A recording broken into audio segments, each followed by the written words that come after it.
Bismillahirrahmanirrahim. Assalamualaikum warahmatullahi wabarakatuh. Alhamdulillahirabbil alamin. Pertama-tama kita ucapkan puji dan syukur kepada Allah Subhanahu wa taala sehingga kita bisa berkumpul di masjid yang mulia ini. Salawat serta salam kita haturkan kepada Nabi Muhammad SAW. Semoga kita mendapatkan syafaatnya di hari akhir nanti.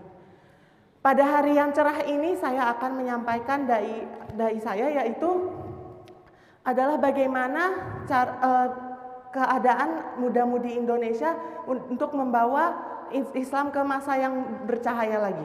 Jadi seperti yang kita tahu, pada masa sekarang ini gadget, gawai, dan komputer berada di sekitar kita dalam aspek kehidupan kita semua. Anak-anak muda-mudi yang selalu menggunakan HP dari siang sampai malam dan tidak lelahnya untuk berselancar di dalam internet. Entah mereka menggunakan TikTok, menggunakan Instagram, atau sekedar membaca cerita atau komik di dalam aplikasi. Nah, dikarenakan natur dari internet ini yang sangat bebas dan juga terbuka, maka anak-anak atau muda-mudi dari Indonesia itu dengan mudahnya bisa terpapar dengan hal-hal negatif seperti pornografi atau kekerasan, dan hal-hal tersebut bisa dengan mudah mengimpact kehidupan mereka, baik dari segi spiritual maupun dari cara mereka berkehidupan sehari-hari. Selain itu, dengan adanya generasi yang benar-benar terlingkup dalam gadget-gadget ini, maka mereka menjadi generasi yang sangat kreatif. Namun, dikarenakan adanya gadget yang membuat keadaan semua menjadi serba mudah, mereka menjadi sangat mudah untuk hancur dalam tekanan. Dan orang-orang pun menyebut generasi kita ini atau generasi anak muda yang sangat bergantungan kepada gadget sebagai strawberry generation. Dan analogi dari strawberry generation ini adalah bagaimana orang-orang muda itu sangat mudah dihancurkan dalam tekanan walaupun terlihat sangat indah di luarnya. Nah, dengan Islam yang keadaannya mulai turun dikarenakan internet dan juga banyaknya hal-hal buruk yang beredar di luar sana, maka bagaimanakah cara anak-anak muda ini untuk mengutilasi internet itu sebagai suatu media untuk kembali menghidupkan Islam itu ke masa kejayaannya seperti pada masa Wali Songo terlebih dahulu, yaitu dengan menggunakan kreativitas mereka. Karena kita sudah tahu sebelumnya kalau strawberry generation itu merupakan generasi yang sangat kreatif dikarenakan adanya media-media seperti internet dan juga gadget-gadget, sehingga mereka bisa dengan mudah mengakses informasi dan membuat ide mereka terwujud. Maka kenapa tidak kita menggunakan kreativitas tersebut untuk kembali menyebarkan agama Islam supaya Islam bisa kembali berjaya dan juga Islam bisa kembali bersinar seperti pada masa Wali Songo atau pada masa Nabi Muhammad SAW. Dan juga seperti yang disebutkan oleh Nabi Muhammad SAW dalam salah satu hadisnya, sebarkanlah ayatku walaupun itu hanya satu ayat, sehingga kita pun sebagai anak muda dapat memanfaatkan kreativitas kita untuk kembali menyebarkan agama Islam itu kepada khalayak ramai dan juga bahkan kepada orang-orang yang tidak terlalu mengetahui tentang Islam pada sebelumnya. Dan maka oleh karena itu, marilah kita menjadi sebuah generasi yang walaupun disebut sebagai generasi strawberry, ya jadilah strawberry yang baik, nan ranum dan manis, bukan strawberry yang asam ataupun busuk. Sekian dari saya. Wassalamualaikum warahmatullahi wabarakatuh.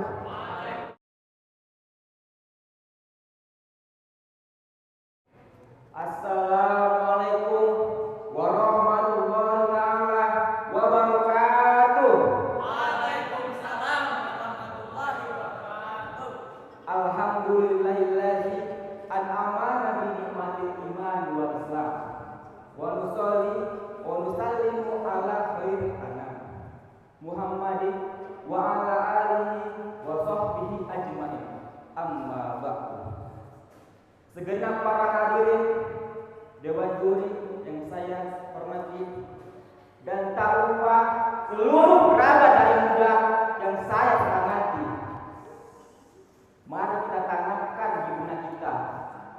ini kita bahagia. Hari ini kita harus lebih baik dari hari-hari sebelumnya. Setuju? Salawat dan salam tak lupa kita haturkan kepada Nabi yang mulia, Nabi yang membawa kita dari jalan kegelapan menuju jalan keemasan, yaitu Rasulullah Shallallahu Alaihi Wasallam. Dengan lafaz Allahumma sholli ala sayyidina Muhammad wa ala ali sayyidina Muhammad. Assalamualaikum ya Rasulullah, assalamualaikum ya Habibullah. Hadirin rahimakumullah. Menurut Wikipedia, Indonesia terdiri dari kurang lebih 1.431 bangsa dan memiliki 652 bahasa daerah. Bayangkan para hadirin, kita hidup dari Sabang sampai Merauke. Kita beraneka ragam ras, agama, suku, sehingga kita kokoh dengan satu moto, yaitu Bhinneka Tunggal Ika. Nah teman-teman, saya yakin para hadirin, dewan juri ataupun yang lain pasti tahu apa artinya. Ya, benar sekali.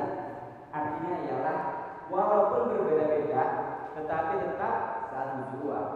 Di samping itu, Indonesia memiliki 265 juta jiwa, yang mana 207 juta jiwa ialah umat muslim.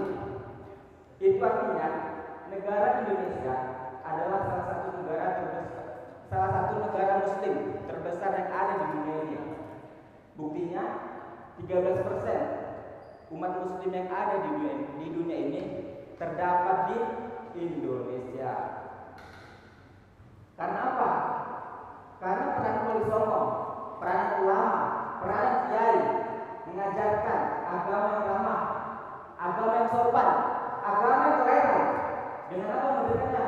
Dengan senyuman, dengan akhlaknya. Dengan begitu menjadi poin penting bagi pribumi yang dulunya tak pernah mengenal betapa indahnya agama Islam. Alhamdulillah. Hadirin rahimakumullah. Seperti yang kita ketahui, pemberitaan sedang hebohnya dengan Islam yang radikal. Siapa yang berani mencoreng agama Islam? Islam yang ramah, Islam yang toleran, Islam yang sopan, menjadi Islam yang radikal. Nauzubillah. Sebenarnya ini bukan masalah Islam yang radikal, teman-teman, para hadirin. Akan tetapi ini masalah orangnya yang radikal. Islam tak pernah mengajarkan mengkafir-kafirkan orang yang rendah, mengkafir-kafirkan orang yang lemah. Akan tetapi ini salah pemahamannya, salah tidaknya, salah bergurunya. Sebagaimana dalam Al-Quran tertulis, Quran surat Al-Kafir yang artinya, katakanlah, wahai orang-orang kafir, aku tidak menyembah apa yang kamu sembah, dan kamu tidak menyembah apa yang aku sembah. Aku tidak akan pernah menyembah apa yang kamu sembah, dan kamu bukan pula menyembah apa yang kamu sembah. Bagimu agamamu, bagiku agamaku. Nah teman-teman, maksud ayat di atas ialah agama Islam tak pernah memaksa orang lain untuk menyembah Allah. Akan tetapi umat Muslim berdakwah menyampaikan pesan kepada bagi yang mau mengikuti perintahnya. Hadirin rahimakumullah. Demikianlah pesan singkat saya pada kali ini. Saya akhiri, unzur maqala wa la tanzur maqala.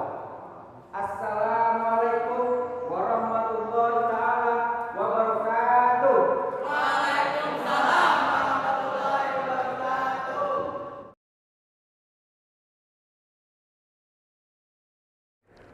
Bismillahirrahmanirrahim.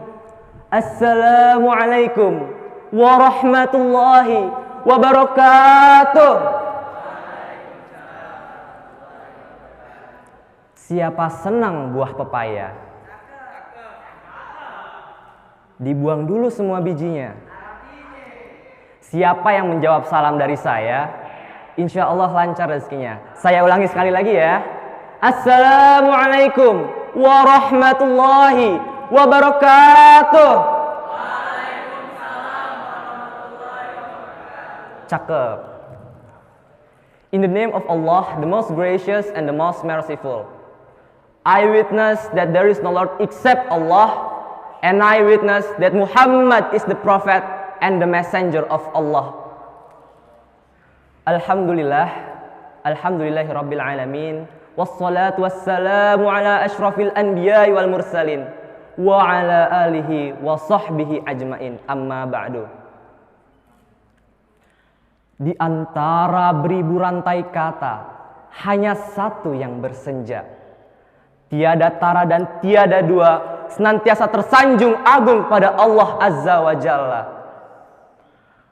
Salawat berbingkaikan salam, semoga senantiasa ter-SMS-kan melalui HP keislaman dengan baterai keimanan dan dengan pesan Al-Quran. Kepada siapa hadirin? Habibana wa syafi'ina wa maulana Muhammad sallallahu alaihi wasallam, serta sahabat-sahabatnya, tabi'in dan tabi'at. Yang terhormat Bapak Zainuri sebagai Dewan Juri, serta rekan-rekan seperjuanganku, sahabat-sahabat da'i yang saya banggakan. Brother and sister, berbicara tentang penyebaran agama Islam di Nusantara, ini mengingatkan kita kepada satu ayat Quran surat Yusuf ayat 111 yang berbunyi, A'udzubillahi minasyaitonirrajim. Laqad kana fi qasasihim ibratul liulil albab. Shadaqallahul azim. Yang artinya, sesungguhnya dari kisah-kisah mereka ada pelajaran bagi orang yang berakal. Ayat ini menjelaskan bahwasanya belajar sejarah terkait penyebaran dakwah agama Islam di Nusantara sangatlah penting. Mengapa? Karena dengan kita mempelajari sejarah, ada ibroh atau pelajaran yang bisa kita ambil di setiap kisahnya.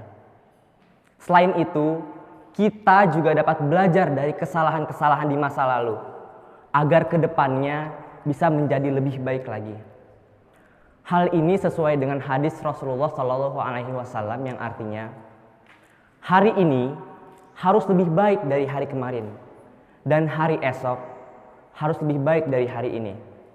Hadirin, lanjut apa udahan? Oke. Secara garis besar, proses penyebaran Islam di Nusantara itu melalui 5 cara. Berapa cara? 5 cara. Yang pertama, melalui perdagangan.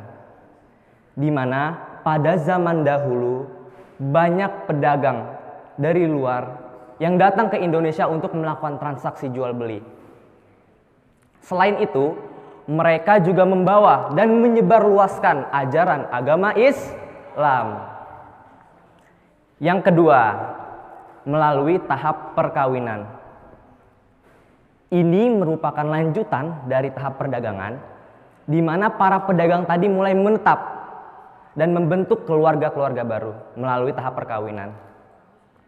Lalu yang ketiga, melalui pendidikan.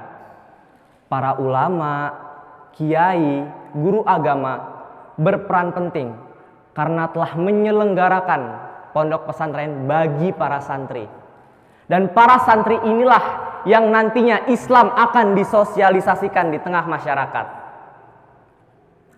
Lalu yang keempat, melalui kesenian.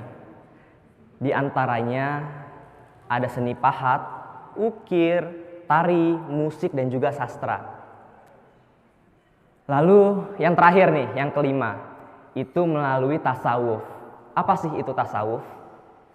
Tasawuf yaitu ajaran untuk lebih mengenal dan mendekatkan diri kepada Allah, sehingga nantinya memperoleh hubungan secara langsung dan sadar dengan Allah Subhanahu wa Ta'ala dan memperoleh ridhonya. Teman-teman, proses penyebaran Islam di Indonesia pastinya tidak terlepas dari peran besar para wali songo yang tersebar di seluruh Indonesia. Contohnya Ada Sunan Kalijaga, Sunan Gunung Jati, Sunan Bonang, Sunan Ampel, dan sunan-sunan lainnya. Sahabat dai, setidaknya ada 2 hikmah nih yang bisa kita ambil dari proses penyebaran agama Islam di Indonesia. Yang pertama, kita dapat meneladani sifat-sifat para terdahulu, yaitu ketekunan dan kesabarannya dalam menyebarluaskan ajaran agama Islam. Ketekunan dan kesabaran inilah dapat kita implementasikan dalam kehidupan kita sehari-hari. Lalu yang kedua, sebagai muslim yang baik, kita perlu menjaga dan menjalankan ajaran agama Islam dengan sebaik-baiknya. Betul apa betul? Betul. Oke, teman-teman, demikian ceramah yang dapat Fatan sampaikan. Semoga dari apa yang disampaikan tadi bisa bermanfaat untuk kita semuanya. Apabila ada sumur di ladang, bolehlah kita menumpang mandi. Apabila ada umur panjang, semoga kita bisa berjumpa lagi. Pisau menggores menjadi luka, rasanya sakit amatlah pedih. Cukup sekian dari saya haturkan terima kasih. Wabillahi taufiq wal hidayah. Wassalamualaikum warahmatullahi wabarakatuh.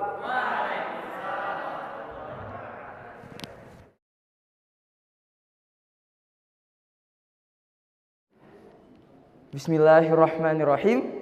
Assalamualaikum warahmatullahi wabarakatuh.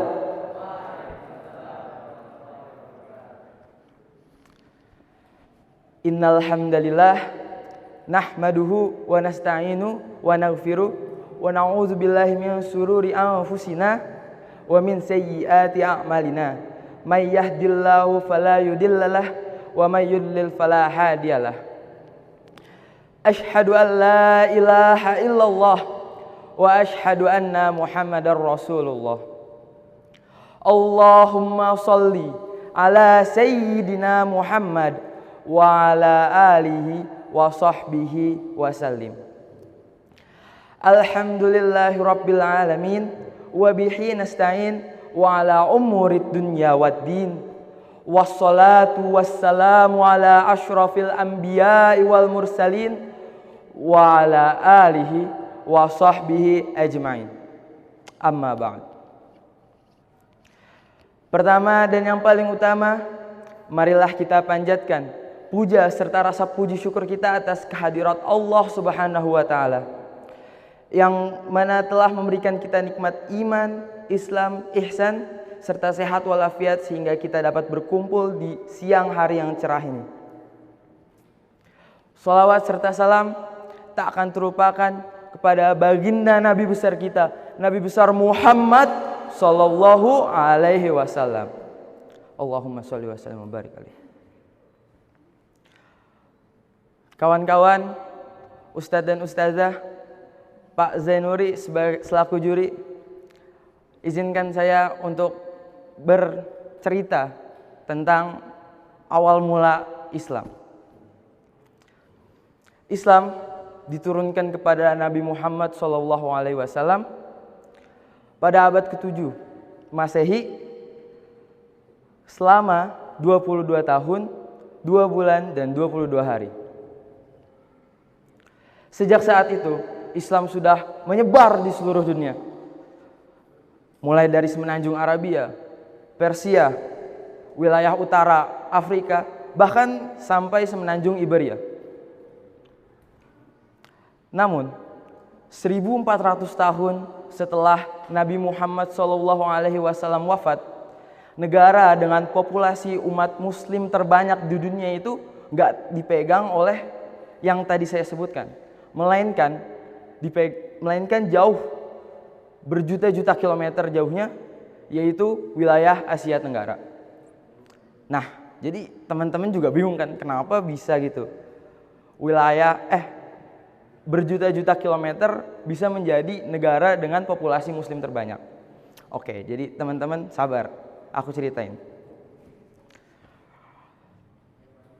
Wilayah Islam itu terdiri seperti yang kita tahu, terdiri dari semenanjung Arabia, lalu wilayah Iran atau Persia, lalu ada wilayah utara Afrika, bahkan bisa sampai selatan dari Asia.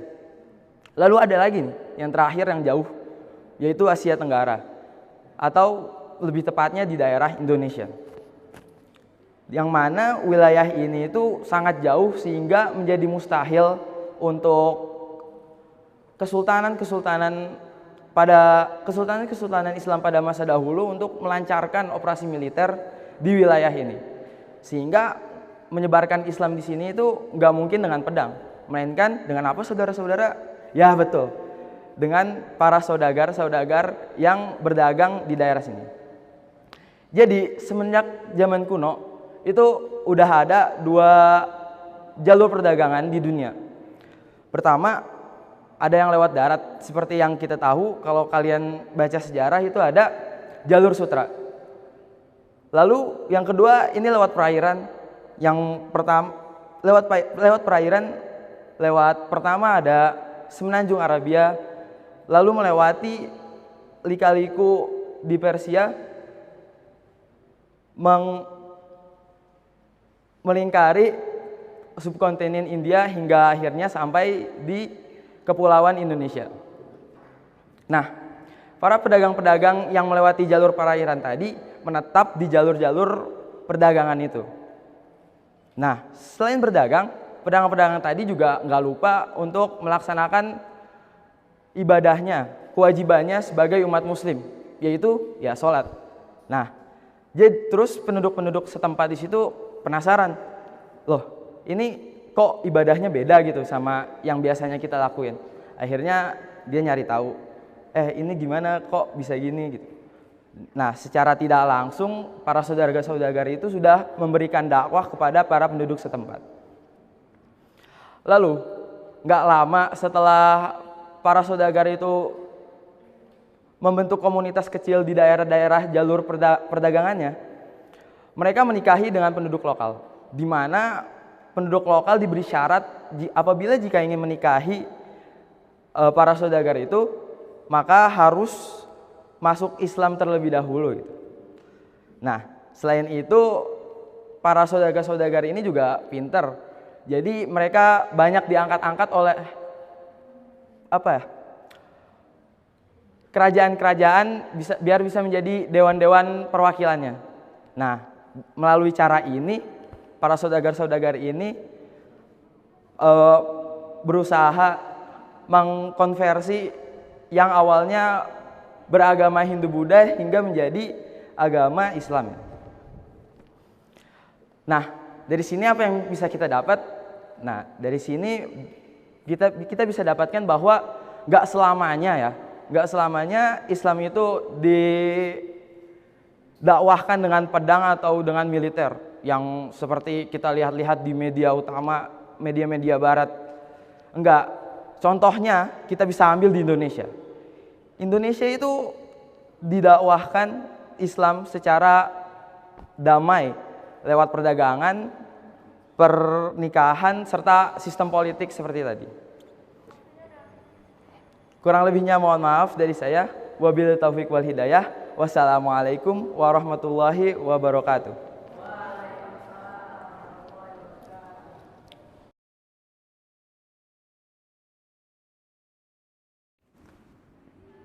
Bismillahirrahmanirrahim. Assalamualaikum warahmatullahi wabarakatuh. Bismillah, alhamdulillah, assalatu wassalamu ala rasulillah, wala hawla wala quwwata illa billah.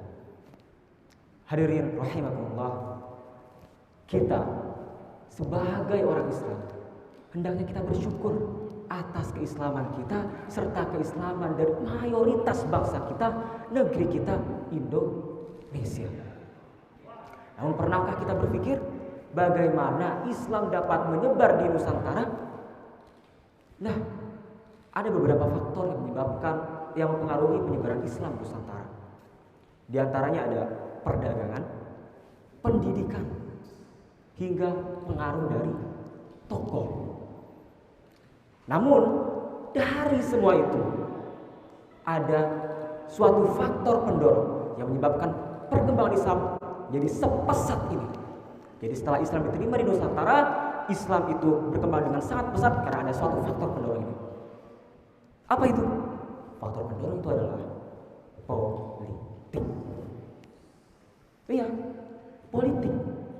Namun politik pada masa itu bukan seperti partai-partai pada zaman sekarang gitu ya. Melainkan kesultanan-kesultanan yang berkuasa di Nusantara. Ada Kesultanan Aceh, Sultanan Demak, Kesultanan Ternate Tidore gitu dan sebagainya. Namun tapi kenapa gitu? Kok politik yang bisa jadi faktor pendorong itu? Ada yang tahu? Karena politik mencakup semua faktor tadi. Perdagangan, pendidikan, dua-duanya diatur oleh politik. Selain itu, raja tentunya akan menjadi seorang tokoh teladan yang akan diikuti oleh rakyatnya. Apabila rajanya adalah Islam, maka rakyatnya akan ikutan Islam. Nah, maka dari itu kita hendaknya mempelajari, mengambil hikmah dari perpolitikan Islam di Nusantara. Apa saja yang perlu kita pelajari? Setidaknya ada 3 poin penting yang dapat kita pelajari. Yang pertama, kerajaan-kerajaan Islam di Nusantara mencapai puncak kejayaan ketika terjadi adanya persatuan atau kerjasama dengan kerajaan Islam lainnya. Ternate Tidore, Goa Talo, ya kan? Dan runtuh ketika terjadi perpecahan yang diakibatkan oleh adu domba. Allah berfirman dalam surat Ali Imran ayat 103, "Wa'tasimu bihablillahi jami'a." Berpeganglah kamu semuanya kepada tali Allah, kepada agama Allah. Wala tafarraqu, dan janganlah kamu bercerai-berai. Lantas bagaimana caranya supaya tidak bercerai-berai? Allah berfirman dalam surat Al-Hujurat ayat 12, "Ya ayyuhalladzina amanu ijtanibu katsiran minadh-dhanni." Jauhilah sebagian besar dari prasangka. Inna ba'dadh-dhanni, sesungguhnya sebagian dari prasangka itu dosa. Yang kedua, kerajaan Islam di Nusantara mencapai puncak kejayaan ketika dipimpin oleh pemimpin yang cerdas, pemimpin yang adil, pemimpin yang baik. Seperti Sultan Iskandar Muda, Sultan Hasanuddin, Sultan Agung, dan runtuh ketika beralih ke pemimpin yang buruk, serta adanya pemberontakan dari rakyat. Allah berfirman dalam surat Az-Zumar ayat 9, "Qul hal yastawil ladzina ya'lamuna wal ladzina la ya'lamun?" Apakah sama orang yang berpengetahuan dengan orang yang tidak mengetahui? Apakah sama pemimpin yang cerdas dengan pemimpin yang tidak cerdas? Beda. Tapi selain cerdas, pemimpin juga harus adil. Allah berfirman dalam surat An-Nisa ayat 38, "Wa idza hakamtum bainan nas," apabila menetapkan hukum di antara manusia, "antahkumu bil adl," maka tetapkanlah dengan adil. Itu dari segi pemimpinnya. Bagaimana kalau kita adalah rakyatnya? Apa yang harus kita lakukan? Allah menjelaskan dalam ayat selanjutnya, An-Nisa ayat 59, "Ya ayyuhalladzina amanu atii'ullaha wa atii'ur rasul." Taatlah kepada Allah dan taatlah kepada Rasul. Wa ulil amri minkum, dan taatlah kepada pemimpin kamu. Tapi bagaimana kalau pemimpinnya gak benar? Gimana kalau pemimpinnya kontroversial gitu? Apa yang harus kita lakukan? Ayatnya belum selesai. Fa in tanaza'tum fi syai', apabila kamu berselisih pendapat pada sesuatu, faruddu ilallahi war rasul, maka kembalikan kepada Allah dan Rasul-Nya. Dengan begitu, dengan adanya pemimpin yang cerdas, adil, serta rakyat yang taat pada pemimpin, maka pemberontakan tidak akan terjadi. Pemerintahan akan stabil. Yang ketiga, kalau kita cermati, Islam berkembang dari ekspansi dan runtuh karena adanya eksploitasi dari bangsa barat. Artinya apa? Orang Islam harus kuat. Qala Rasulullah sallallahu alaihi wasallam, al-mu'minul qawiyyu, orang mukmin yang kuat, khairun wa ahabbu ilallah, lebih baik dan lebih dicintai oleh Allah minal mu'minid dhaif, dibanding mukmin yang lemah. Hadirin rahimakumullah, dari perpolitikan Islam pada masa kerajaan-kerajaan Islam di Nusantara, kita dapat belajar bahwa hendaknya kita menjadi muslim yang cerdas, muslim yang baik, muslim yang kuat, pemimpin yang adil. Serta apabila kita adalah rakyat, maka jadilah rakyat yang tunduk pada pemimpin. Serta kita harus mempererat ukhuwah, menjauhi segala prasangka agar tidak mudah terpancing oleh adu domba. Dan terakhir, saya ingin berpesan bahwa meskipun politik untuk agama tidak lagi relevan pada saat ini, setidaknya janganlah kita jadikan agama untuk politik. Billahi taufiq wal hidayah. Wassalamualaikum warahmatullahi wabarakatuh.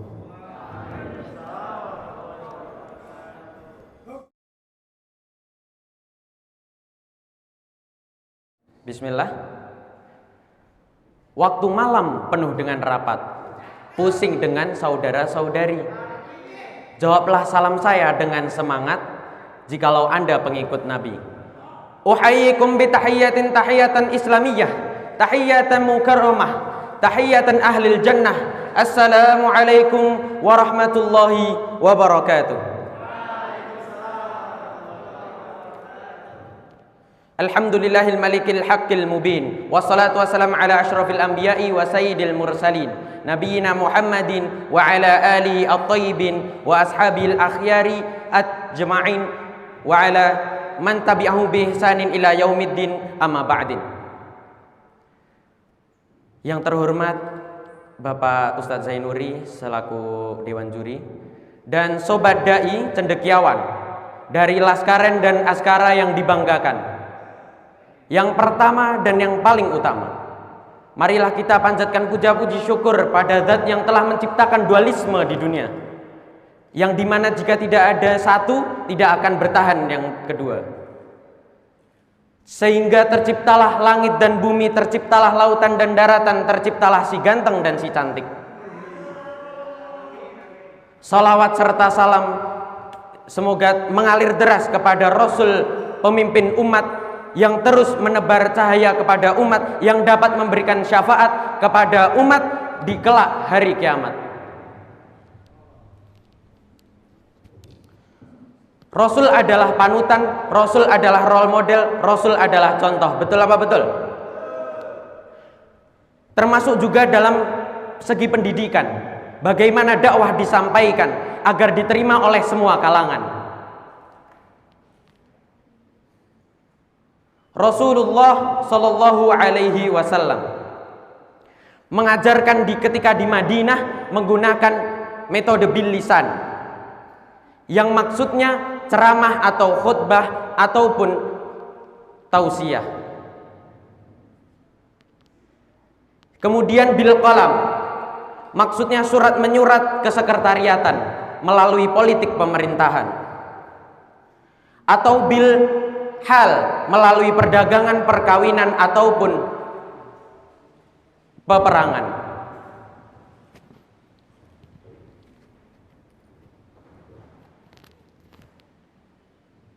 Jamaah sekalian, bagaimana Rasul menyampaikan ketika di Mekah, melanjutkan dakwah dengan metode bil hikmah wa mau'izatil hasanah sesuai surah An-Nahl ayat 125. A'udzubillahi minasyaitonirrajim. Ud'u ila sabili rabbika bil hikmati wal mau'izatil hasanah. Rasulullah menyampaikan dengan metode bil hikmah, berada di Mekah untuk menjunjung dakwah, meningkatkan li'la'i kalimatillah. Sehingga diikutilah semangat Rasul, diikuti oleh Wali Songo di Nusantara, menyebarkan melalui seni ataupun budaya. Sunan Kalijaga, putra Bupati Tuban, menggunakan metode yang tidak digunakan kebanyakan, melalui tembang Jawa dan gamelan. Sunan Muria bin Sunan Kalijaga menggunakan seni ataupun budaya, menciptakan lagu dan beberapa tembang Jawa indahnya, sehingga yang awalnya negeri ini negeri Hindu dan Buddha sekarang terbukti oleh data 85% lebih penduduk Nusantara Islam agamanya. Maka dari itu mari kita ikuti, mari kita meneruskan pendahulu dengan menyesuaikan metode terlebih dahulu. Ayo kita gencarkan menyebarkan Islam via posting story Instagram atau via YouTube dengan ngedit bermalam-malam. Panitia Aifan itu Laskarian. Panitia Aifan itu Laskarian.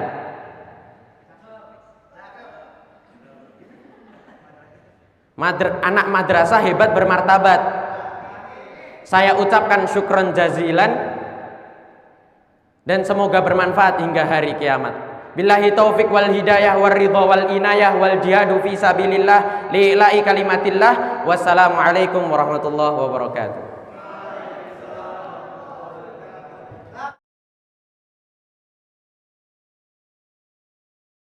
Ikan paus menelan ikan teri. Terinya di perut masih utuh. Assalamualaikum warahmatullahi wabarakatuh. Pertama-tama dan yang paling utama, mari kita panjatkan puji serta syukur kita kehadirat Allah Subhanahu wa taala yang telah mengumpulkan kita semua di majelis yang mulia ini di waktu Ramadan ini. Salawat serta salam jangan lupa kita curahkan ke junjungan kita Nabi besar Muhammad dan kepada keluarganya, para sahabatnya dan pengikutnya hingga hari kiamat kelak.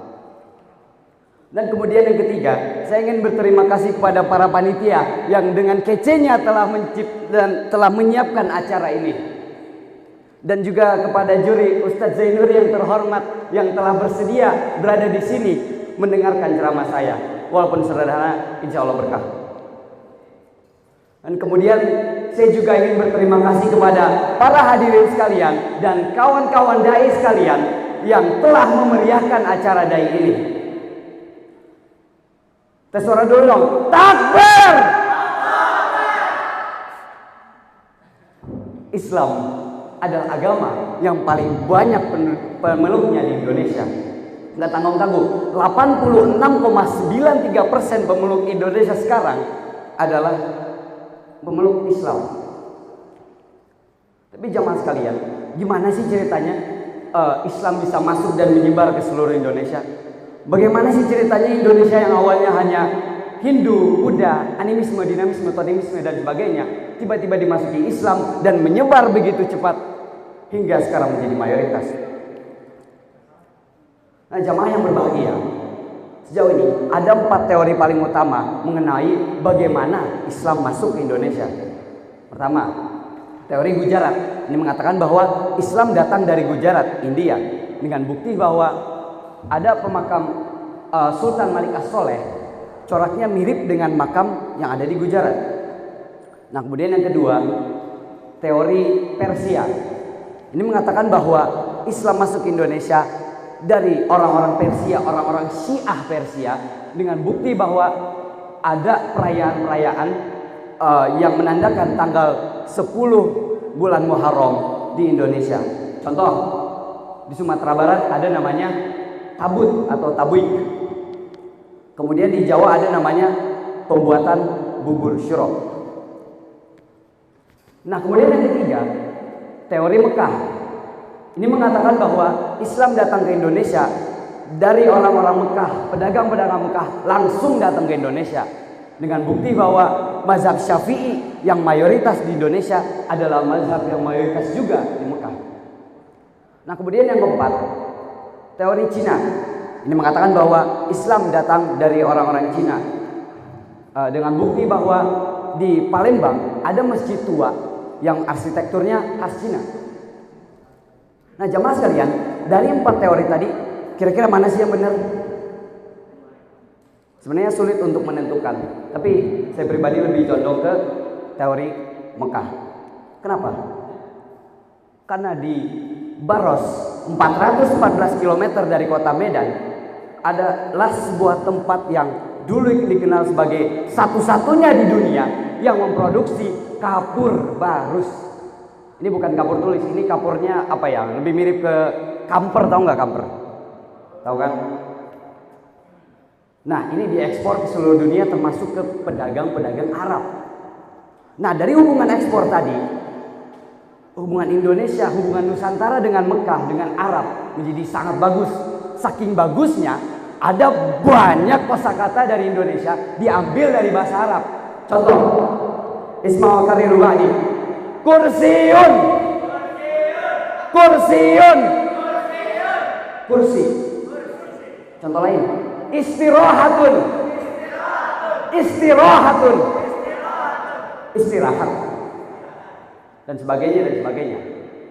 Nah, ada pula kata dari bahasa Indonesia dimasukkan ke dalam bahasa Arab disebut sebagai kalimat al-mu'arrabah. Dengan contohnya adalah kapur barus tadi yang diekspor oleh Indonesia dikenal di Arab sebagai kafurun. Yang menarik adalah ada satu ayat di dalam Al-Quran yang mengabadikan hubungan antara Nusantara dengan Arab. Lebih tepatnya di Quran surah Al-Insan ayat 5. Innal abrara yashrabuna min ka'sin kana mizajuha kafura. Sungguhnya orang-orang yang mengerjakan kebajikan akan mendapatkan minuman dari gelas yang campurannya adalah air kafur. Apa maksudnya? Maksudnya adalah air yang wanginya, yang segernya, yang dinginnya seperti kapur barus, produk asli Indonesia. Takbir!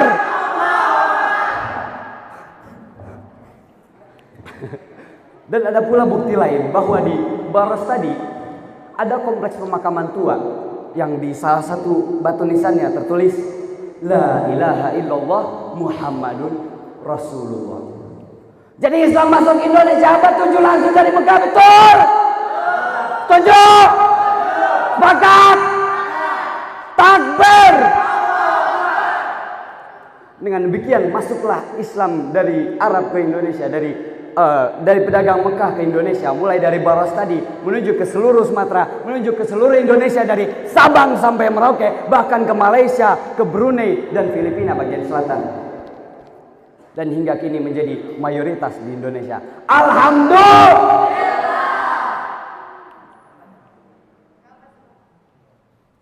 Sekian dari saya. Mohon maaf bila banyak kesalahan. Wassalamualaikum warahmatullahi wabarakatuh.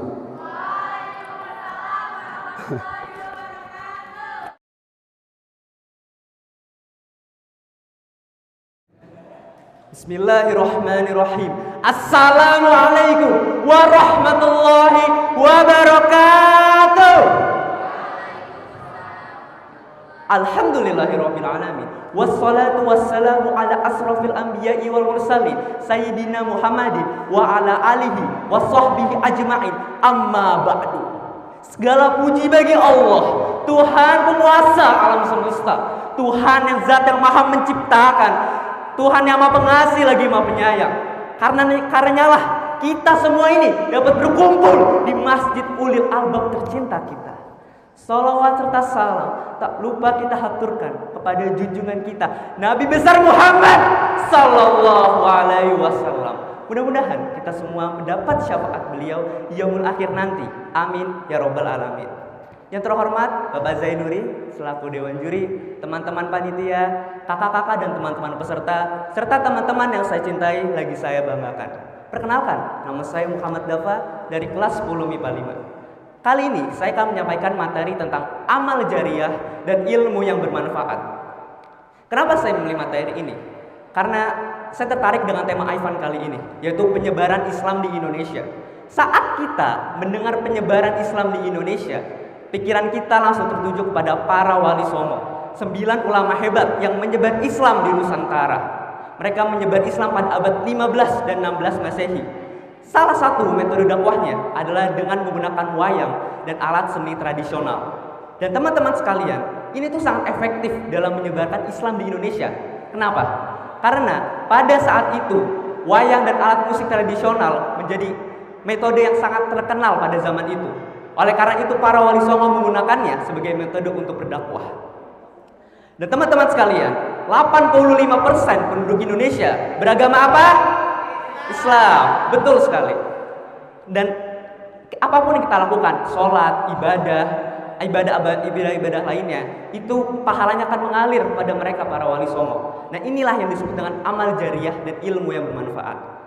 Rasulullah bersabda, "Idza matat insanu intalaqa anhu amalihi illa min thalith, illa min shadaqah jariyah au ilmin yang tafa'u bi au walad shalih yad'ulah."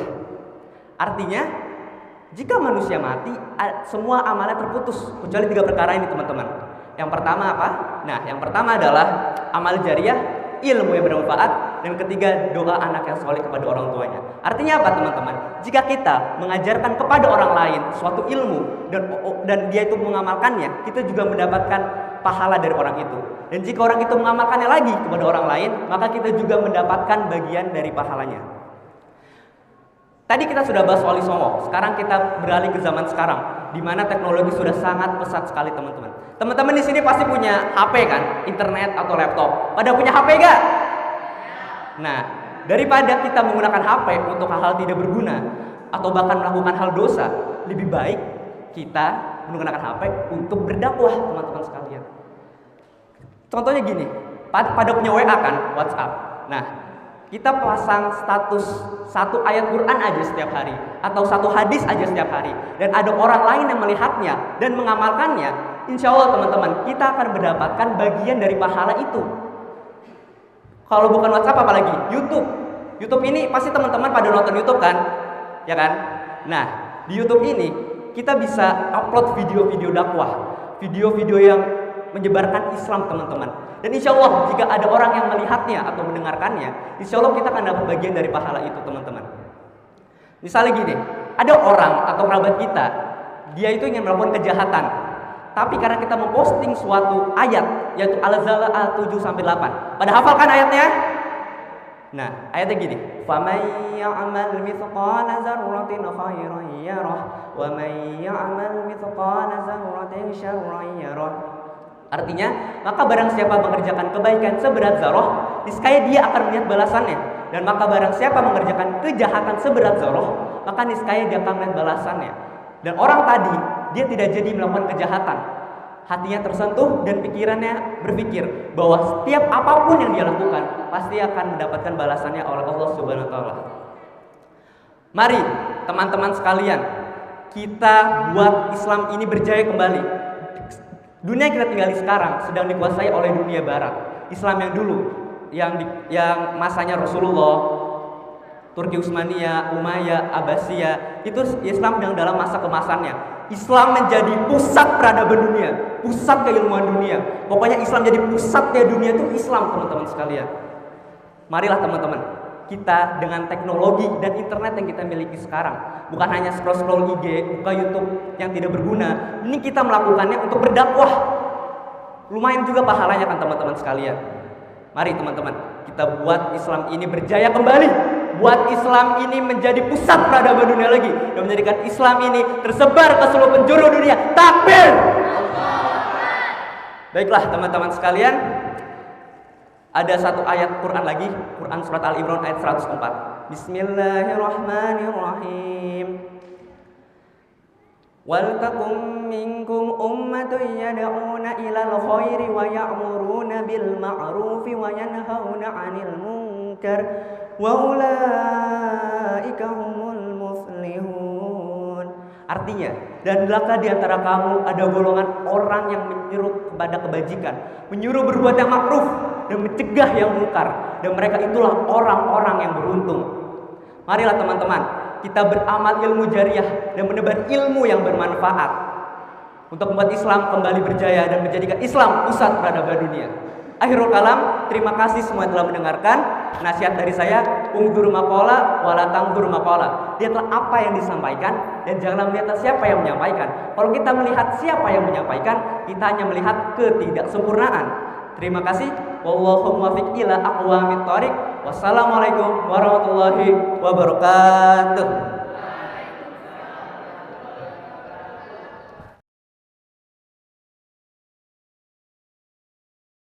Bismillahirrahmanirrahim. Assalamualaikum warahmatullahi wabarakatuh. Innal hamdalillah amma ba'du. Pertama-tama mari kita panjatkan puji serta syukur kepada hadirat Allah Subhanahu wa taala yang telah memberikan kita nikmat iman, nikmat Islam, nikmat kesehatan sehingga kita bisa berkumpul di hadapan saya, di hadapan kalian di masjid ini, terutama dengan keberkahan bulan Ramadan ini. Dan marilah kita sanjungkan salawat serta salam kepada junjungan kita Nabi Muhammad SAW yang telah membawa manusia dari zaman kegelapan menuju kepada zaman yang lebih terang. Dan juga berterima kasih kepada panitia dan juga juri dan penonton yang sudah mau hadir di sini dan menonton dan mendengarkan saya berdakwah di hadapan kalian.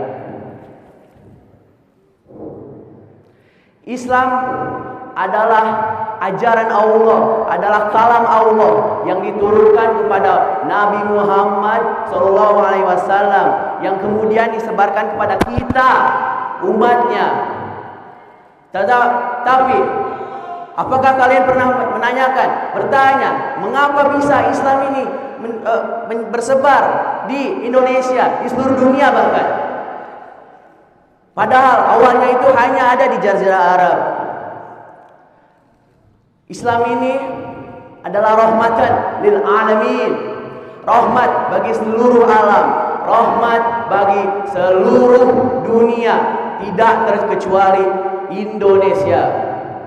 Sehingga rahmat ini pun disebarkan dengan cara yang damai dan lemah lembut. Islam ini disebarkan dengan cara yang halus. Lantas bagaimana Islam ini bisa tersebar di Indonesia?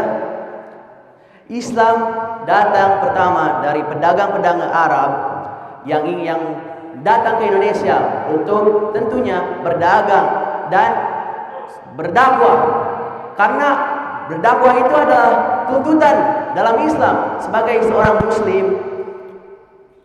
Dan dari perdagangan inilah muncul berbagai perantara lain seperti pernikahan, kesenian, kebudayaan, dan pendidikan.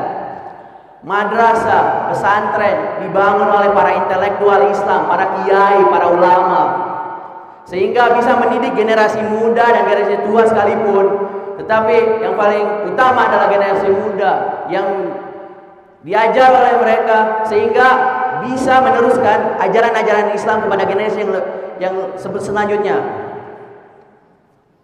Dan juga melalui tempat pengajian dan tempat-tempat seperti masjid yang digunakan untuk berkumpul masyarakat sekitar untuk bisa belajar tentang ajaran-ajaran Islam.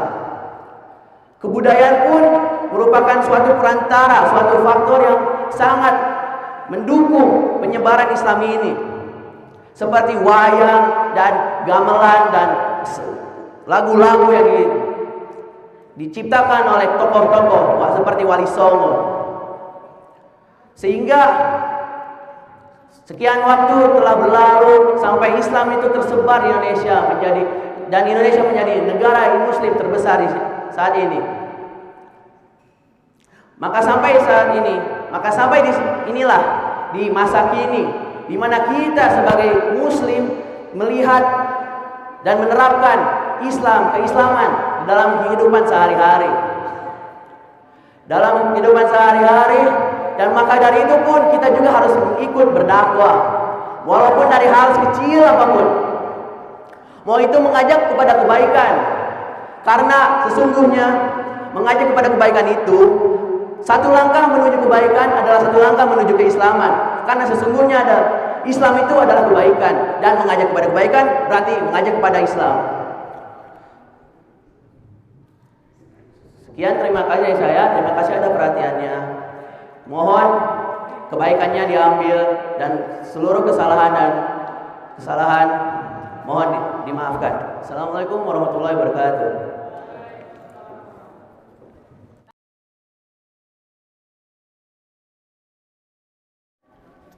Bismillahirrahmanirrahim. Assalamualaikum warahmatullahi wabarakatuh. Alhamdulillahirabbil alamin.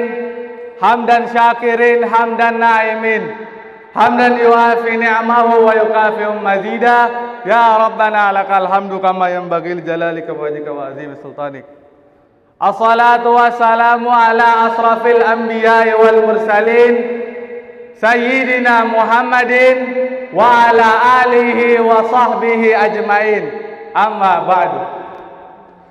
Puja dan puji syukur hanya milik Allah Subhanahu wa ta'ala, yang mana karena nikmat yang diberikannya kepada kita, kita masih bisa mendapat kesempatan untuk berkumpul di tempat yang insya Allah mubarakah ini. Amin amin ya rabbal alamin.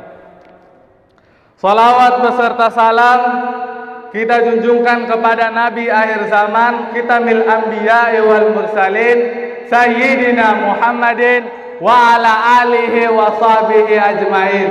Amma ba'd. Yang saya hormati, yang saya muliakan teman-teman semua dan juri Ustadz Zainuri, semoga kita semua dipanjangkan umurnya dan diberi kesehatan sampai akhir Ramadan. Ada beberapa agama yang diambil dari nama tokoh. Ada juga agama yang diambil dari nama kaum. Apa contoh dari agama yang diambil dari nama tokoh? Kristen. Kristen sendiri diambil dari nama Tuhan mereka, yaitu Yesus Kristus. Lalu apa contoh agama yang diambil dari nama kaum? Yahudi. Yahudi sendiri diambil dari nama Yahuza. Yahuza ini adalah anak Nabi Yakub, saudara Nabi Yusuf. Yahuza, nah cucu cicit Yahuza ini disebut dengan Yahudi. Nah, Islam sendiri tidak diambil dari nama tokoh ataupun nama kaum. Islam diambil dari nama sifat dan Allah lah sendiri yang memberikan nama tersebut kepada kita. Apa pengertian Islam secara bahasa? Pengertian Islam secara bahasa adalah al-inqiyad wal khudu wa ta'ah. Al-inqiyad adalah patuh, khudu merendahkan diri, dan ta'ah taat. Tiga inilah pengertian Islam secara bahasa. Lalu apa pengertian Islam secara istilah? Pengertian Islam secara istilah itu adalah at-ta'abbud, menghambakan diri, bil ibadah dengan ibadah ilallah kepada Allah, kama syara'uhullah seperti yang disyariatkan ila anbiya kepada para nabi-nabi. Islam sendiri hadir dari zaman sebelum Nabi Muhammad sallallahu alaihi wasallam. Hanya saja Islam di zaman nabi-nabi sebelumnya itu berbeda syariat dengan kita. Islam di zaman nabi-nabi terdahulu itu ada yang ibadahnya hanya berdiri saja. Ada juga yang ibadahnya sujud. Ada juga yang ibadahnya zikir. Tapi Islam di zaman Nabi Muhammad sallallahu alaihi wasallam adalah rangkuman dari semua ajaran nabi-nabi sebelumnya. Di Islam itu ada berdiri, sujud, ruku, doa. Lalu apa kesamaan Islam di zaman dahulu dan Islam di zaman Nabi Muhammad sallallahu alaihi wasallam?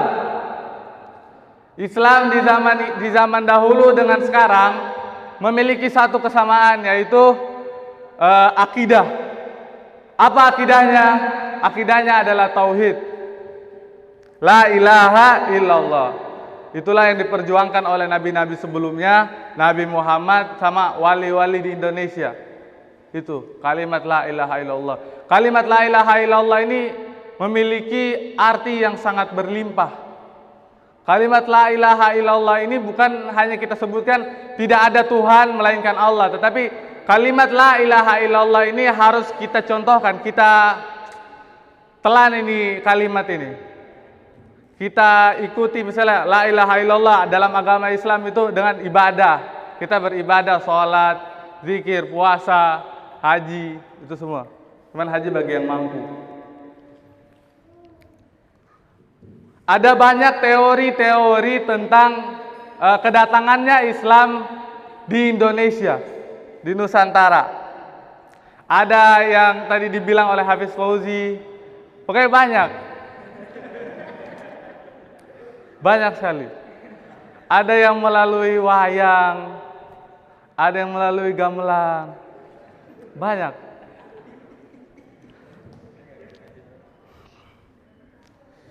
Contohnya seperti Sunan Gunung Jati. Sunan Gunung Jati itu lahir tahun 1448 Hijriah. Masehi, salah. Masehi bukan Hijriah. Maaf. Beliau itu mendakwa dengan cara menggunakan wayang. Jadi wayangnya itu kayak tentang kisah-kisah Islami gitu. Masya Allah. Ya mungkin hanya ini yang dapat saya sampaikan. Kurang lebihnya mohon maaf.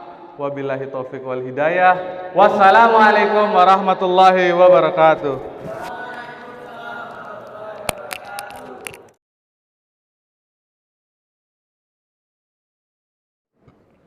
Assalamualaikum warahmatullahi wabarakatuh. Ya, asyhadu an la ilaha illallah wa asyhadu anna Muhammadan abduhu wa rasuluh. Allahumma sholli ala Muhammad wa ala ali Muhammad. Semoga salawat serta salam selalu terlimpah curah kepada Nabi Muhammad sallallahu alaihi wasallam, keluarganya dan umatnya hingga hari kiamat nanti. Para hadirin sekalian, kawan-kawan dai muda yang saya cintai dan saya banggakan, Bapak Zainuri, guru bahasa Arab saya menyenangkan, dan juga juri yang terhormat, hari ini saya ingin memberikan sebuah ceramah singkat yang bertema tentang penyebaran agama Islam di Nusantara. Saya insya Allah tidak akan berpanjang lebar, saya tidak akan kemana-mana, tapi di sini saya ingin memberikan sesuatu yang saya yakini sudah saya kuasai, yaitu tentang sejarah. Nah, kalau kalian misalnya belum tahu, tapi insya Allah saya yakin kalian semua udah tahu ya, karena kalian semua adalah murid-murid Insan Cendekia yang insya Allah semuanya soleh-soleha dan pintar ya.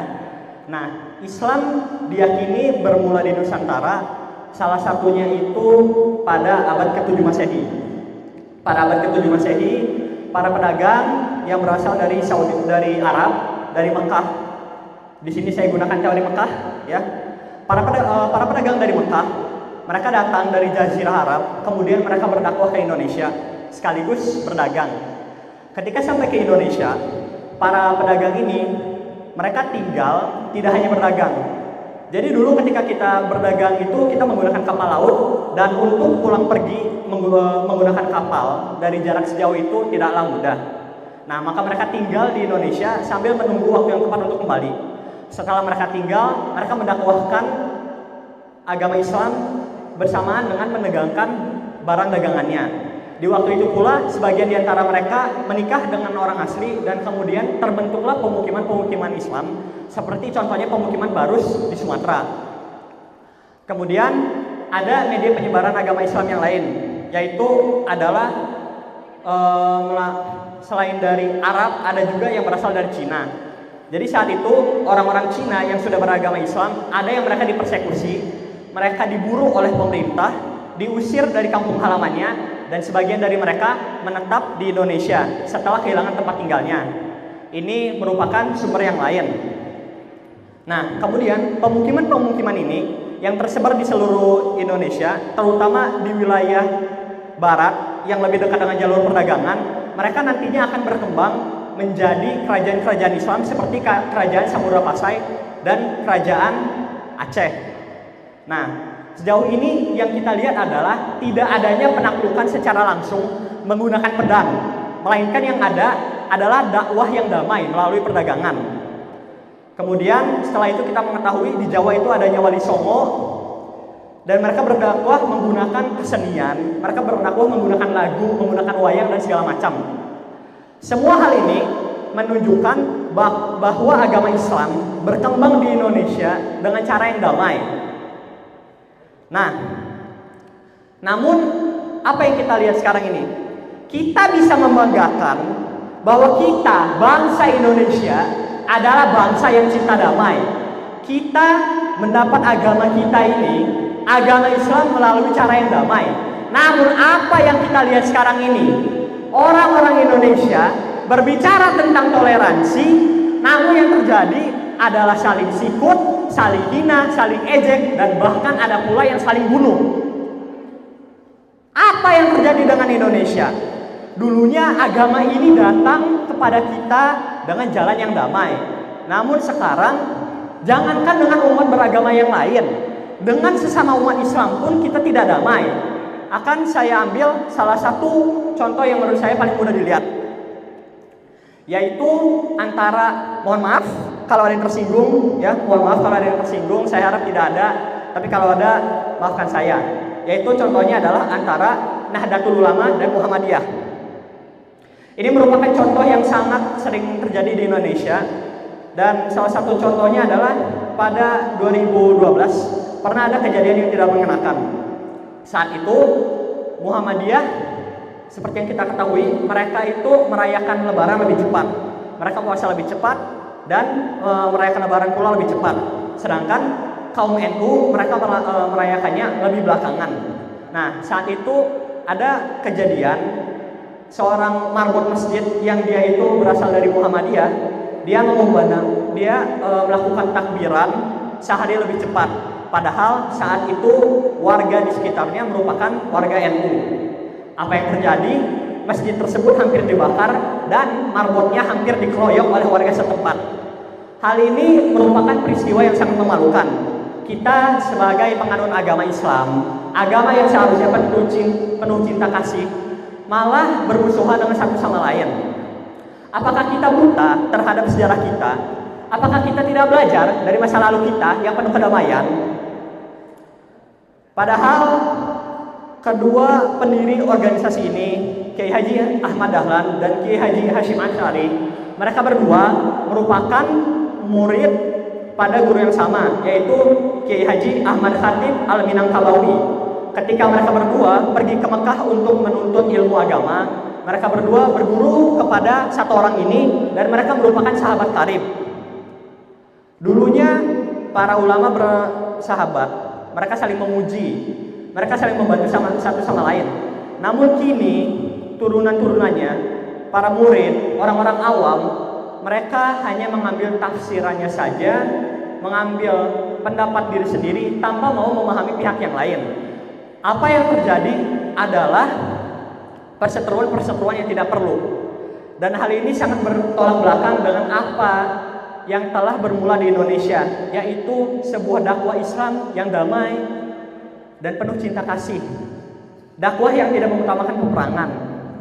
Maka saya ingin mengajak kepada diri saya sendiri, kepada hadirin sekalian, dan kepada masyarakat Indonesia pada umumnya, marilah kita berkaca kepada sejarah, marilah kita kembali kepada kedamaian yang merupakan dasar dari agama kita semua.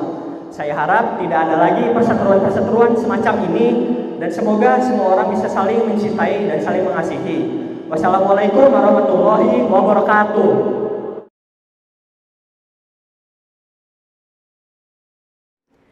Tak ada yang tahu 14 abad yang lalu dunia diselimuti awan gelap kelabu, sehingga secercah cahaya datang menyinari dunia.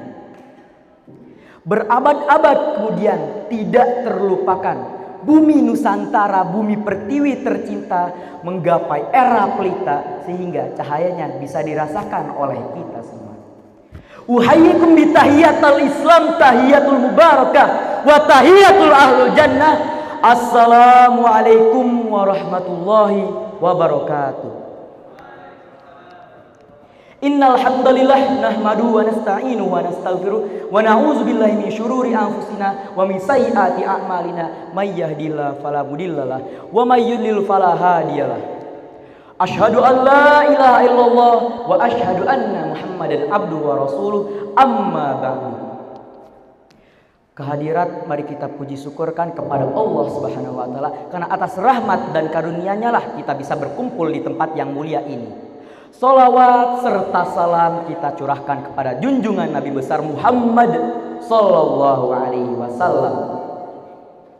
Yang terhormat Dewan Juri yang dirahmati Allah Subhanahu Wa Taala, serta saudara-saudara kalian yang dirahmati Allah Subhanahu Wa Taala. Di kesempatan yang mulia ini izinkan saya menyampaikan sebuah tausiah yang berjudul Penyebaran Islam di Nusantara serta Perjuangan Pemuda Indonesia. Dengan landasan ayat Al-Quran Ali Imran 19, A'udzubillahi minasyaitonirrajim, Bismillahirrahmanirrahim. Inna dina indallahil Islam wa ma ikhtalafa alladziina utul kitaba illa min ba'di ma ja'ahumul ilmu baghyan bainahum wa may yakfur bi ayatillah fa innahu sari'ul hisab. Shadaqallahul azim. Menurut Ibnu Katsir, ayat ini mengandung pesan bahwa Allah tidak menerima agama kecuali agama Islam. Saudaraku, pernahkah kalian terbesit memikirkan mengapa Indonesia menjadi negara dengan populasi Islam terbesar di dunia?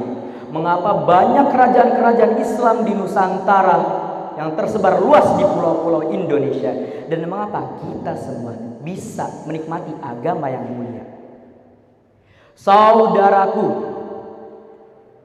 dahulu bumi pertiwi kita tak tahu apa itu Tuhan. Bumi pertiwi kita tak tahu apa itu asas kemanusiaan. Dan bumi pertiwi kita tak tahu apa itu agama Islam. Sehingga seiring berjalannya waktu, pada abad ke-7 Masehi, datang sekelompok pedagang dari Jazirah Arab ke belahan timur dunia, tak terkecuali bumi Nusantara.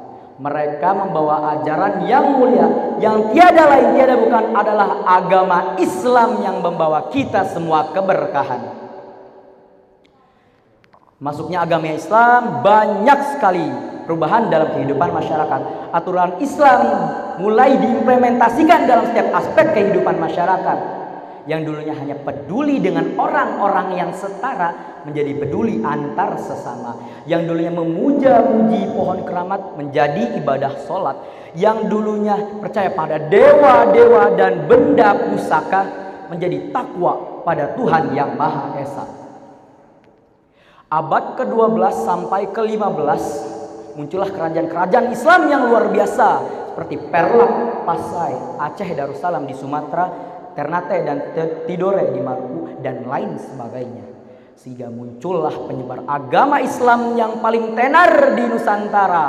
Mereka adalah Wali Songo, dikenal sebagai guru bagi masyarakatnya pada zaman itu.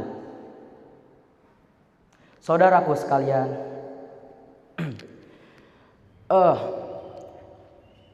namun sayang, beribu sayang, ketika masyarakat Nusantara sedang lengah, disitulah pasukan orientalis melihat peluang, sehingga Nusantara mulai terjajah.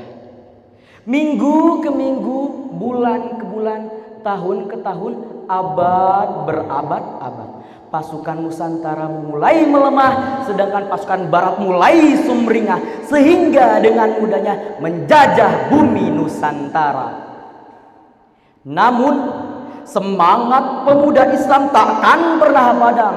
Dengan munculnya Budi Utomo, Sumpah Pemuda, dan lain sebagainya, membangkitkan kekuatan sebenarnya dari pemuda Indonesia. Mulai dari Jom Java sampai Jom Minahasa, Sumatera sampai Papua, mereka bersatu untuk menggapai kemerdekaan Indonesia. Lantas saudaraku sekalian, bagaimana kondisi umat Islam saat ini? Tidak seperti dulu lagi, tidak maju, bahkan terbelakang. Dulu agama Islam agama yang disegani oleh dunia, namun sekarang dipermainkan oleh dunia. Dulu agama Islam adalah agama yang mulia, sekarang dihina oleh dunia. Lantas mengapa ketika kita dihina, kita diam saja? Mengapa kita tidak beraksi, malah berdiam diri? Ingat sobat, ingat sahabat, kita ini sebenarnya memiliki aset yang luar biasa untuk memajukan agama yang mulia. Kita ini sebenarnya memiliki senjata yang luar biasa tak terkalahkan untuk membela agama yang sempurna. Lantas apakah hal itu kawan-kawan sekalian? Hal tersebut adalah pemuda.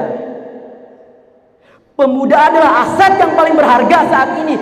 Kita pemuda Indonesia, pemuda Nusantara, pemuda harapan bangsa untuk bisa memajukan agama yang mulia.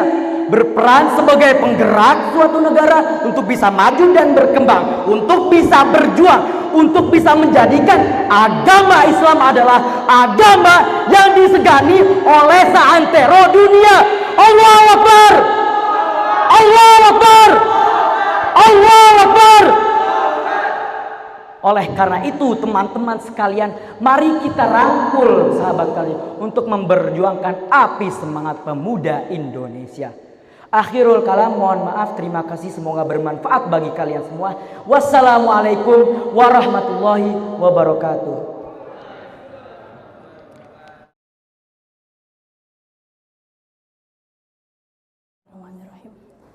Daun salam bercabang dua, bagi kambing enak dirasa. Kuhaturkan salam untuk hadirin semua yang sedang menunggu momen buka puasa. Assalamualaikum warahmatullahi wabarakatuh.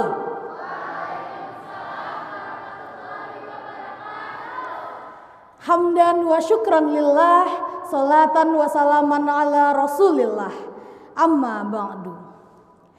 Puja dan puji syukur kehadirat Allah Subhanahu wa ta'ala yang dengan karunia-Nya kita bisa berkumpul di masjid yang penuh berkah ini.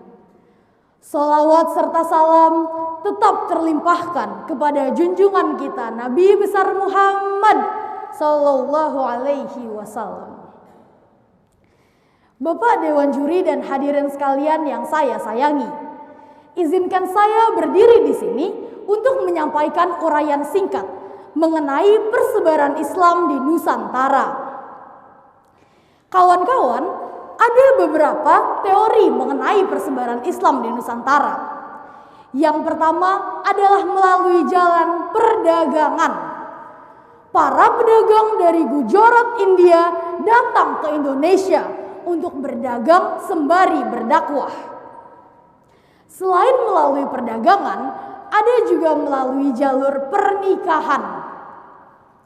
Para penyebar Islam dai-dai menikah dengan masyarakat asli Nusantara yang kemudian melahirkan penerus-penerus Muslim yang berpotensial.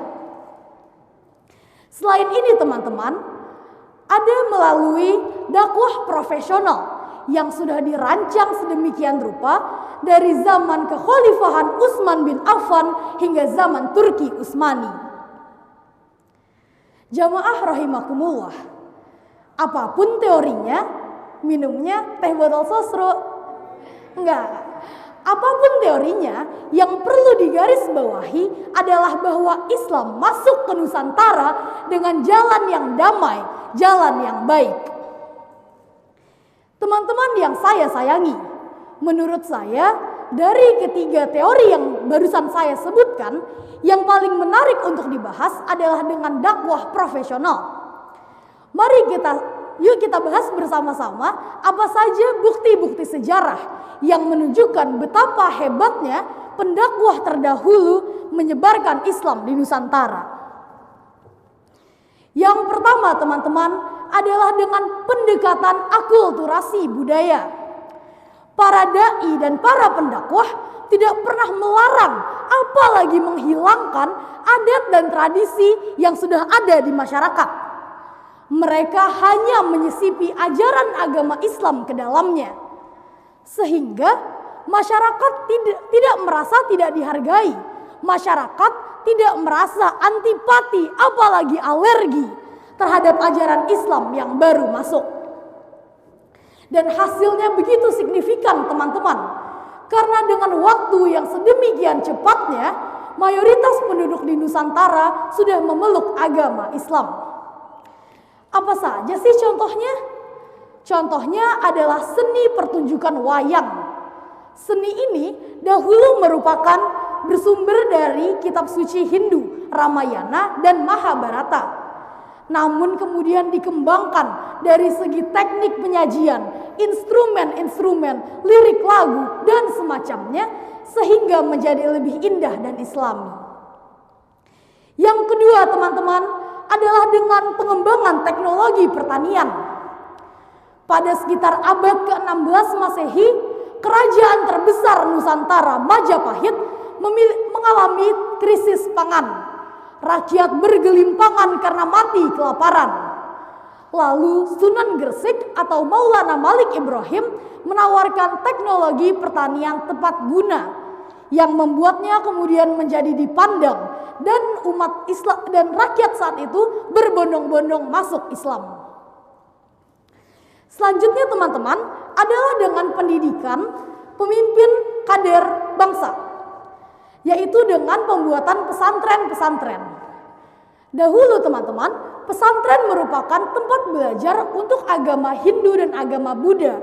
Santri sendiri tadinya berarti orang yang belajar kitab suci Veda. Lalu kemudian dengan perkembangan dan dengan dibantu oleh para wali, pesantren menjadi seperti yang kita kenal saat ini. Teman-teman, bisa diambil kesimpulan dari apa yang baru saja saya katakan, bahwa dari semua cara masuknya Islam ke Nusantara, tidak ada yang lewat pertumpahan darah, hanya lewat kebaikan, jalan yang damai dan penuh toleransi. Ini sesuai dengan kaidah dakwah Islam yang disebutkan dalam surat An-Nahl ayat 125 yang berarti, serulah manusia kepada jalan Tuhanmu dengan hikmah dan pengajaran yang baik, dan berdebatlah dengan mereka dengan cara yang baik. Jamaah rahimakumullah, sayangnya itu saja yang bisa saya sampaikan pada kesempatan kali ini. Kurang lebihnya mohon dimaafkan. Makan keripik di tepi sawah, keripiknya jangan sampai jatuh. Billahi taufiq wal hidayah. Wassalamualaikum warahmatullahi wabarakatuh.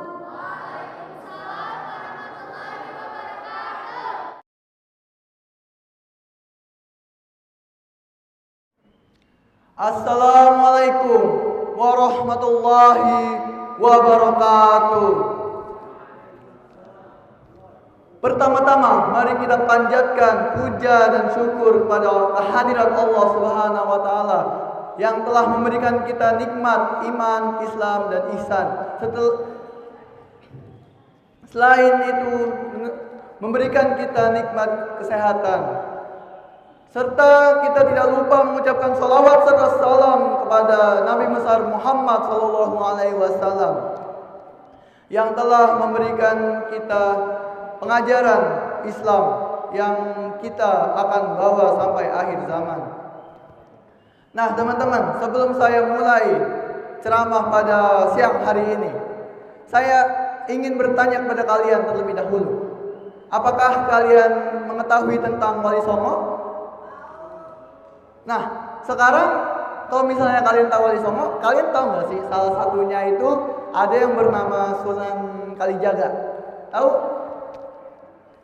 Kalau misalnya kalian telah mengetahui hal tersebut, sekarang pertanyaannya adalah bagaimana cara Sunan Kalijaga menyebarkan Islam di Nusantara ini?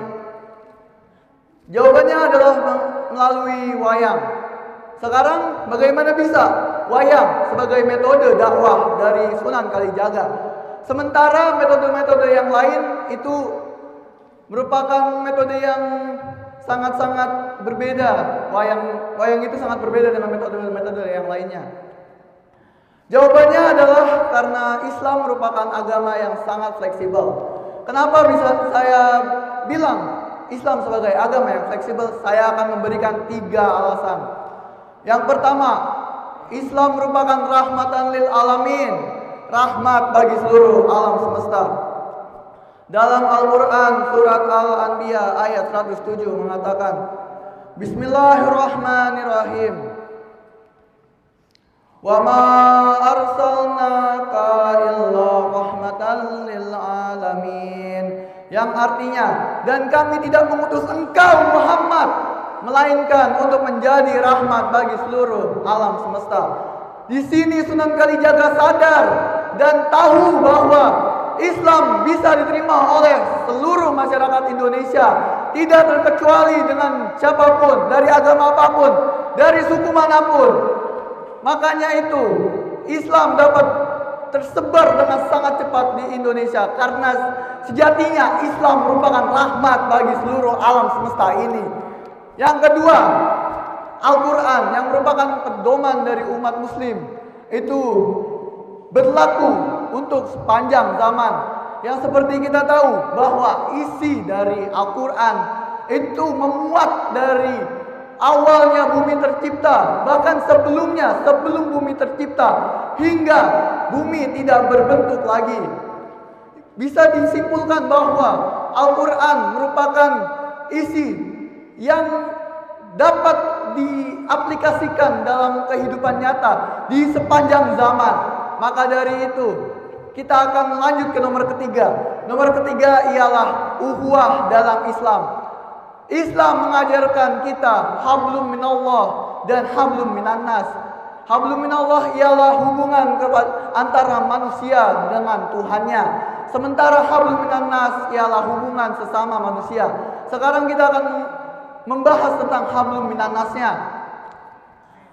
Hablum minannas dalam Islam bisa berarti hubungan toleransi dalam sesama manusia.